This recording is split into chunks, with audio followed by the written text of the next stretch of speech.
जब भी हम युद्ध यानी वॉर के बारे में सुनते हैं तो मन में क्या ख्याल आता है? बम, गोलियां, चारों तरफ तबाही और दर्द, है ना? ये एक ऐसा टॉपिक है जो सच में सदियों से इंसानियत के लिए एक बड़ा सवाल बना हुआ है। तो सवाल यही है कि आखिर ये युद्ध होते क्यों हैं? क्या वजह है? क्या सिर्फ जमीन का एक टुकड़ा ही इसकी वजह होता है, या इसके पीछे कुछ और भी गहरी कॉम्प्लेक्स वजहें छिपी होती हैं? चलिए, आज इसी को समझने की कोशिश करते हैं। तो आज हम क्या-क्या देखने वाले हैं? पहले तो लड़ाई की असली वजहें क्या हैं? फिर ये भी देखेंगे कि कैसे पुरानी घटनाएं नए युद्धों को जन्म देती हैं। इसकी इंसानी कीमत क्या चुकानी पड़ती है? और आखिर में सबसे बड़ा सवाल, क्या युद्ध को रोका जा सकता है? ओके, तो शुरू करते हैं। देखिए, एक बात तो साफ है, कोई भी जंग किसी एक वजह से नहीं होती। इसके पीछे न कई सारी कॉम्प्लेक्स और आपस में जुड़ी हुई वजह होती हैं। आज हम ऐसे ही 7 बड़े कारणों पर नजर डालेंगे। इनमें सब कुछ आ जाता है, जमीन और रिसोर्सेज की लड़ाई से लेकर पावर की भूख तक, अलग-अलग सोच और धर्मों का टकराव, बदले की भावना, पैसे का खेल, हद से ज्यादा देशभक्ति और हाँ, कभी-कभी तो नेताओं की गलतियां भी इसकी वजह बन जाती हैं। अच्छा, तो सबसे पहला और शायद सबसे कॉमन कारण वो है जमीन और नेचुरल रिसोर्सेज।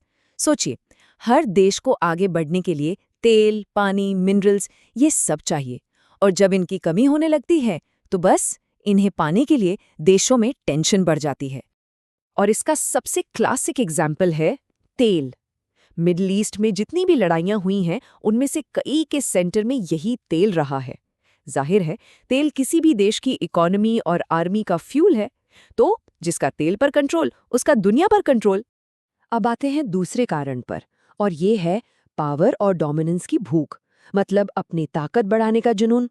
हिस्ट्री उठाकर देख लीजिए, ऐसे राजाओं और नेताओं की कमी नहीं है जिन्होंने सिर्फ अपना साम्राज्य बढ़ाने के लिए पूरी दुनिया को जंग की आग में धकेल दिया।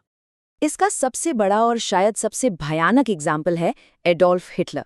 पूरी दुनिया पर राज करने का उसका जो सपना था, उसी ने सेकेंड वर्ल्ड वॉर को जन्म दिया, और हम सब जानते हैं कि वो इंसानियत के इतिहास की सबसे बड़ी तबाही थी। अब बात करते हैं विचारधारा और धर्म की। देखिए, ये दो चीजें इतनी पावरफुल होती है ना कि लोग इनके लिए किसी भी हद तक जा सकते हैं। जब दो ग्रुप्स की सोच, उनके बिलीव्स एक दूसरे से बिल्कुल अलग हों और कोई भी पीछे हटने को तैयार ना हो, तो अक्सर नतीजा एक हिंसक टकराव ही होता है। चलिए, अब एक और इंटरेस्टिंग वजह देखते हैं कि कैसे हिस्ट्री खुद जंग का कारण बन जाती है। सुनने में अजीब लगता है ना, पर होता ये है कि अक्सर एक जंग का अंत असल में दूसरी जंग की शुरुआत होता है, खासकर तब जब पुराने जख्म भरे ना हों। ये जो टाइमलाइन है, ये इसे बिल्कुल साफ कर देती है। पहले वर्ल्ड वॉर के बाद जर्मनी के साथ जो अपमानजनक ट्रीटमेंट हुआ, जो शर्तें उन पर थोपी गईं, उसने वहां के लोगों में एक बदले की आग जला दी। और यही आग, यही गुस्सा आगे चलकर सेकेंड वर्ल्ड वॉर की वजह बना।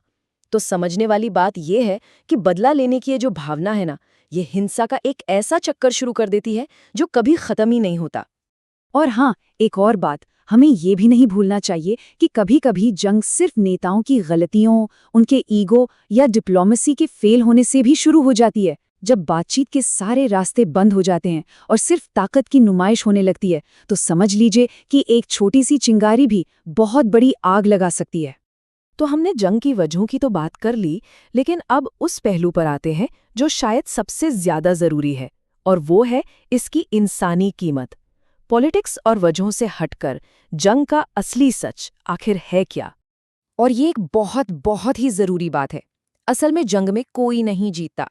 भले ही कागजों पर एक साइड को विनर घोषित कर दिया जाए, लेकिन तबाही और नुकसान दोनों तरफ बराबर होता है। जो देश जीतता है वो भी अपने लोग, अपने रिसोर्सेज और कहीं ना कहीं अपनी इंसानियत का एक बड़ा हिस्सा खो देता है। हिरोशिमा और नागासाकी इसका सबसे डरावना उदाहरण है।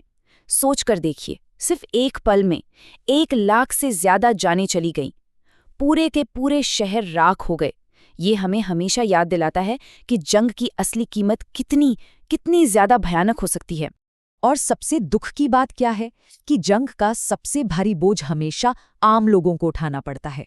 वो लोग जिन्हें ना तो पॉलिटिक्स से कोई मतलब है और ना ही वो लड़ना चाहते हैं, वही इस संघर्ष में सबसे ज्यादा पिसते हैं। अपना घर, अपने लोग, अपना सब कुछ खो देते हैं। तो सवाल ये उठता है कि क्या इसका कोई सोल्यूशन है, क्या हम इन जंगों को होने से रोक सकते हैं। चलिए अब शांति के रास्ते पर भी थोड़ी बात करते हैं। देखिए, सॉल्यूशन सुनने में तो बड़े सिंपल लगते हैं, लेकिन उन्हें अमल में लाना उतना ही मुश्किल है। सीधी सी बात है, अगर देश आपस में बैठकर ईमानदारी से बात करें, एक दूसरे के पॉइंट ऑफ व्यू को समझने की कोशिश करें और एक दूसरे की आज़ादी की इज्जत करें, तो यकीन मानिए कई जंगों को शुरू होने से पहले ही रोका जा सकता है। और आज के समय में हमारे पास यूनाइटेड नेशंस जैसी इंटरनेशनल ऑर्गेनाइजेशंस हैं भी, जिनका काम ही शांति बनाए रखना है, और ये कुछ हद तक कामयाब भी हुई हैं, ऐसा नहीं है।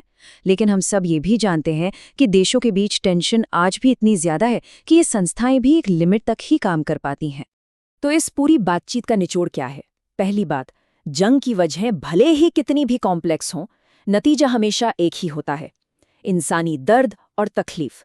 दूसरी बात, जीत सिर्फ एक धोखा है, क्योंकि असल में हारते दोनों ही पक्ष हैं। और सबसे ज़रूरी बात, अगर हमें एक पीसफुल फ्यूचर चाहिए तो उसका रास्ता हमारी हिस्ट्री से, हमारे इतिहास से सीख लेने से ही होकर गुजरता है। और आखिर में ये पूरी बातचीत हमें एक बहुत बड़े सवाल पर लाकर छोड़ देती है।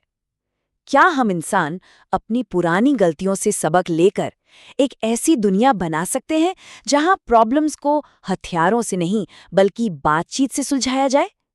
ये एक ऐसा सवाल है जिस पर हम सबको सोचना चाहिए।